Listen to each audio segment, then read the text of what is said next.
Welcome to Haugen Racing, guys. Today we're gonna do something a little different for you guys. We're gonna show you guys how to install and adjust coilovers. It doesn't really matter what brand you're using. It's all pretty much the same. We're also gonna show you guys a couple misconceptions as to how you lower and raise the vehicle, just kind of how to get these things in.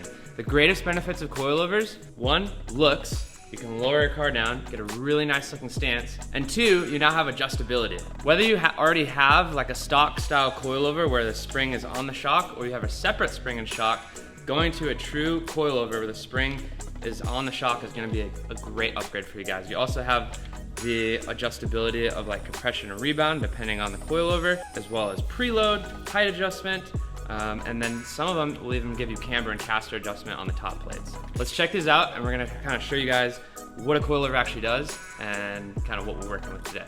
Okay, so before we get into the actual install, we have the coilovers all laid out on a table. Jen was gonna kind of talk about them and talk about how you adjust them, and then some of the myths about these things, because we were just watching a how-to video and they did something completely wrong. So we're gonna clear some things up for you guys. All right, guys, so we have a couple of fully adjustable coilover sets here. We have a front, which comes with a nice adjustable top plate here. And this gives us the ability to adjust camber and caster and everything we need to do all on the top plate here. And our rears obviously don't have a top plate. Your kit might look something like this. It's gonna come with two fronts, two rears, hopefully new bolts for the fronts. It's also gonna come with these fancy little adjusters. So these coilovers are a single adjuster which does compression and rebound simultaneously. So it's gonna come with a little instruction sheet, hopefully, that's gonna give you kind of the ranges that you're gonna use for each individual spring rate. So just a little side note, when you buy a decent coilover brand, let's say, they're gonna put the correct spring rates for you on the car. And if it's a little bit more custom coilovers, such as like a fuel suspension or a part shop max, something like that, generally you can call them, tell them what you're using it for, and if you have an engine swap or if it's drift versus stance, anything like that, and they can put different spring rates on for you. But the great thing about these is it's really easy to get different springs. Springs usually aren't that expensive, and you can easily swap them out. So our set has come with some 8 kilogram springs in the rear and some 10 kilogram springs in the front. This is gonna work fine for our S13 Sylvia. These are pretty nifty. They screw on just right on the top here. And then it makes the adjustment super easy because you can hear and feel the clicks. It should also come with a couple of adjusters. It kind of irks me that some companies will send you two of the same size. These guys are smart, and they send you two sizes for each individual locking ring size. So one common misconception that I've heard when people talk about adjusting ride height with coilovers: do not crank up on this collar under the spring. You never want to preload your coilover springs. They should be able to turn nice and easy, but not jump up and down. If you want to lower the car and you crank this collar down, down, down, down, woo woo, we're getting all kinds of lower. What that is going to cause is for your shock to be closer to bottoming out, as well as on a hard rebound, your shocks or your springs are going to jump around. This is going to cause all kinds of upset in the suspension, and your car is not going to handle right. Always, always use the lower shock body to adjust ride height. But you should always be able to spin your spring fairly easily when it's unloaded. If you guys are putting coilovers on for the first time and you just have your stock struts or whatever it is, either get it on jack stands safely, or if you can borrow a lift, or if you have one, that's also a great option. We're gonna do it on a lift so we can kind of show you guys more detail. It's really not necessary to like measure the ride height before you start. It doesn't really matter. Generally, the coilovers are gonna become pre-adjusted if they're a decent brand, and so I would just make sure that fronts and rears are adjusted the same, put them on, and then kind of start adjusting from there. Otherwise, if you already have coilovers on, or even your shock struts, you can take those out. You can compare the height of your old ones to your new ones and then kind of go from there. And then you'll start measuring what's on the ground. But first things first, let's get the car up.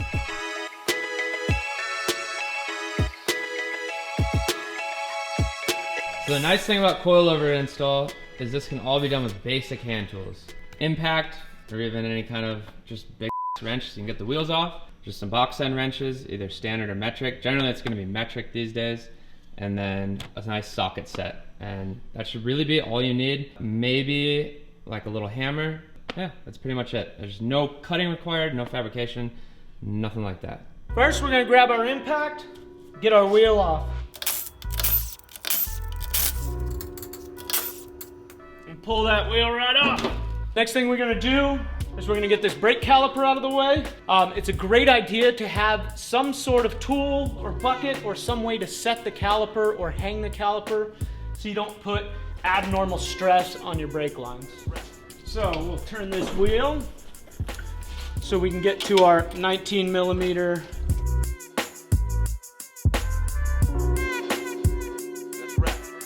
We'll go ahead and pull our caliper off, get our hanger. Maybe we'll find a nice place back here and we can just hang this guy out of the way like that. Pull this rotor off so it's out of the way. Just a little side note, if your rotor doesn't just pull off like that, it probably has like a little retaining screw or something like that. Just unscrew that. Oh yeah, or rust, and then just get a hammer. So the next thing we're gonna do is we're going to pop these two bolts off of the lower shock body on the coilover.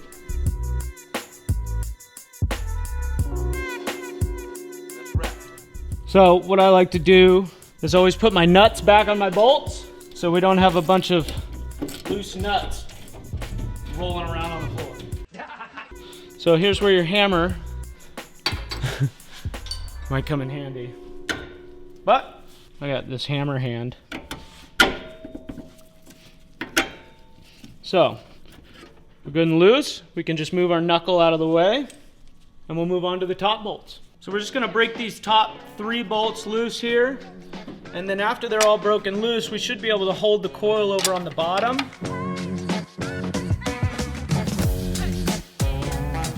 Make sure you're supporting the shock or coilover from the bottom so it doesn't just come flying out and smash you in the foot. And we'll just go ahead and pull that guy right out. So we've got our coilover out and on the bench, and it is ignorant low. We've got a really good section of shock body sticking out of the bottom here. So in order for us to get to this same lowness or even farther, we're gonna have to go ahead and remove one of these locking rings to give us some more room. I definitely don't recommend this if you don't know what you're doing. Don't recommend this if you don't know what you're doing. But you gotta be a hot boy, you know? So, I say we remove both those dude. All right, let's do it. So we're gonna pull this whole bottom off, and then we're gonna unthread those other ones off and thread this all the way back up. The reason that this is okay is because we're basically gonna use that lower mount as our new locking ring. So essentially the reason that you have multiple rings on here is this ring is to lock the body in place when there's separation here, and this ring is to lock the spring perch in place when there's separation here. Now, on the rears, there's probably not room, but if you want to on the fronts, you can actually delete both these rings, but you absolutely have to make sure that this acts as your locking ring for the spring perch and kind of vice versa. That allows you to get an extra ½ inch or so, which is worth it. So we got our lower shock body off. We got our 2 locking rings off. We need to make sure that our spring is set properly, not loose, spins nice and free. We can go ahead and throw our lower shock body back on. The only option we have at this point is to lock it up against this ring. So it's as low as it's gonna be. Worth it.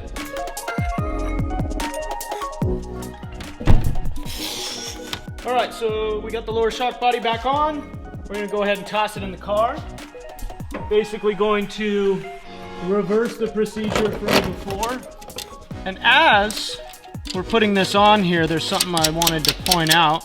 These adjustment bolts sometimes can get in the way of your factory, shock tower ring or whatever you have here. They give you these other optional holes, which is really cool, so that when you want to get more camber and you need to slide farther this way, you can move the bolts back to give you more room to come inward. All right, so let's get this lower shock body put on the knuckle here. Now, since we're so much lower, this could be a little bit of a task. So if you're on the ground, it's actually easier because you can pull out a jack, just put it under the knuckle or lower control arm, and then you can kind of jack it up. We're just gonna lower it down so you can get a little better leverage.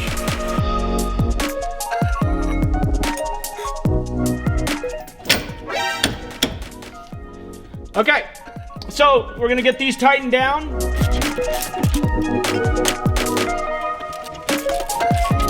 And then after you get these tightened down, you're gonna go ahead and lock this ring because now you have it mounted, so it's easier to snug it up on the lower shock body.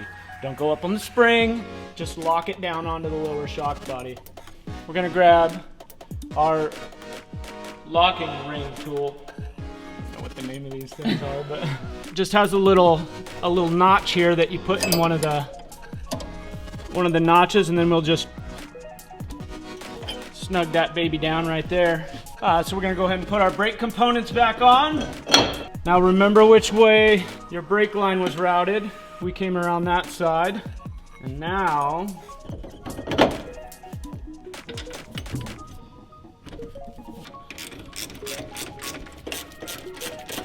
the old coilovers had a spot for our brake line to mount. These new ones don't.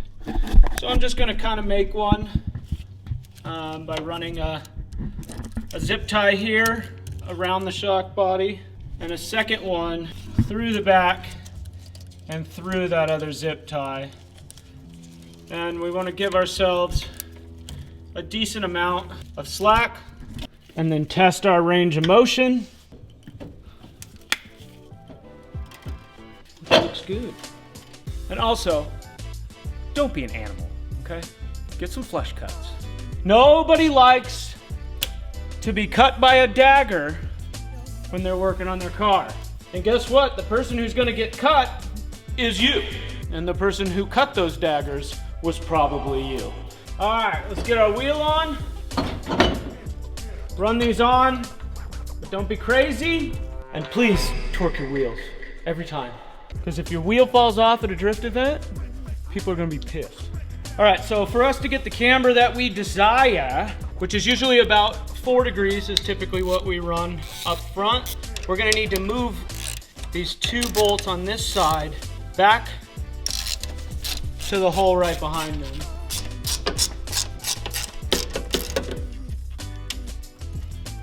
So everything we did on this side, you're gonna go ahead and repeat on the other front. We're gonna go ahead and move on to the rear.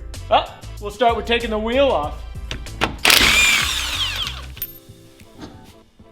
So the rears on this car are thankfully quite a bit more simple. We're basically just gonna pull this lower shock bolt down here, which is gonna release the bottom of the coilover. Now, where it could be tricky, especially if you have a car with full interior, is getting to those upper shock bolts. Those are typically underneath a whole bunch of carpet and a whole bunch of other crap. Luckily for us, full race car. So it's all out in the open. We just need to get into the trunk. Standard close-in wrench will work. We're just gonna go ahead and remove these 2 upper nuts. Okay. So we'll move down to the bottom. We'll get underneath and we'll get this lower shock bolt off. And then we should be able to just pop that shock right out of there and get our new one measured up. NANI?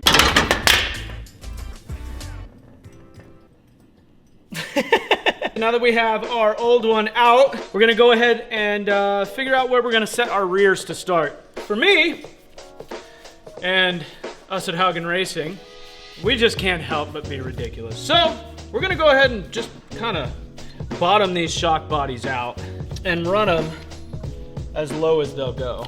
We're at a pretty good starting point here. As you can see down here, we're gonna gain ourselves a good 1.5 to 2 inches here. So, let's throw this guy in. I'm gonna go ahead and bring it up through the upper control arm here. Get these upper bolts started in the holes. And and then we'll have to lift our rear suspension. We're just gonna go ahead and put this lower nut on first. Okay. This part could require 2 people. So when he lifts it up, I'm just basically gonna start both the top nuts, so to hold it there, and then you can go back and tighten everything up.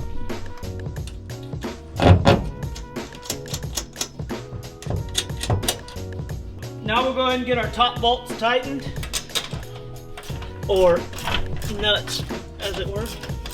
And we'll get our lower bolt tightened as well. The wheel thrown back on.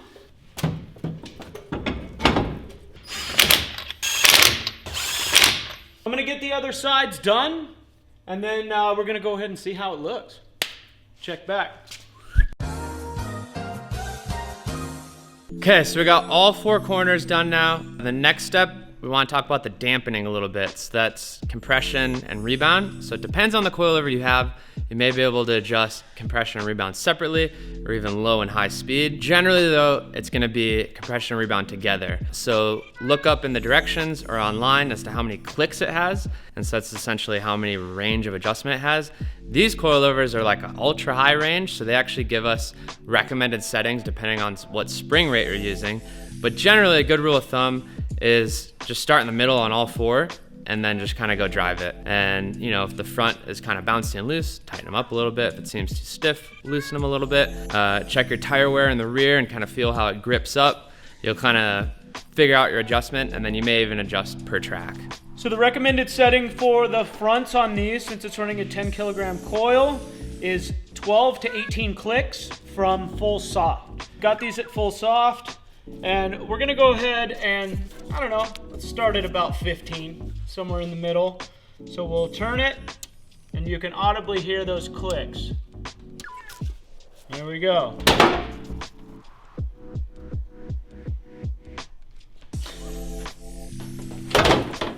We're good. Rear recommends 6 to 12 with these 8 kilogram coils in the rear. So we're gonna run them at 9. All right, what you guys been waiting for? Let's get this thing off the lift and see how stupid low it is.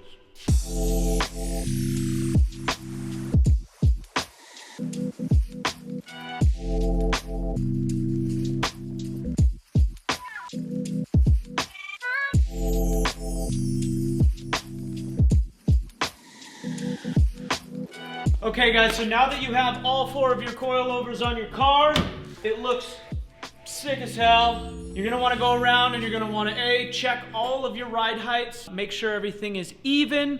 If you have it a little bit higher on the driver's side, that's okay.